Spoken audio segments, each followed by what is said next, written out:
Seneta wa kaunti ya Machakos Agnes Gavindu na Profesa Joseph Nzioki wametoa wito kwa kanisa kuamua mwelekeo wa kisiasa wa Kenya kwa kuwachuja viongozi wa umakini kabla ya kuwachagua. Wawili hawa wamempigia debe kiongozi wa chama cha Wiper Dr. Stephen Kalonzo Musyoka, huku wakikumbusha waumini kuwa uwezo wa mwisho wa kubadilisha uongozi wa nchi upo mikononi mwao kupitia sanduku la kura.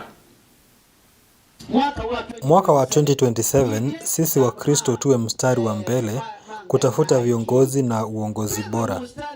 Tusitikie watu wasio bora kutuongoza, kwani watu wasio bora wanapokuwa viongozi watu huwaamini, lakini watu waadilifu na wenye moyo safi wanapokuwa uongozini watu hufurahi, na furaha ni kama mtoto wako ambaye hana karo ya shule anapata karo, maji inakuja manyumbani. Inakuwa mambo yote ambayo serikali inafaa kufanikisha kama mabarabara, kila kitu inakuwa hakuna kilio. Kwa hivyo, ninawataka tusidanganywe tunapotafuta viongozi. Tuko na nafasi sisi kama Wakristo ya kutafuta viongozi bora. Si mnajua vile maisha ni magumu. Mko tayari kumchagua kiongozi Stephen Kalonzo Musyoka awaongoze.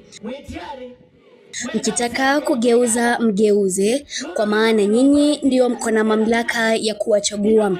Sisi kazi yetu ni kusimama na kuwaomba.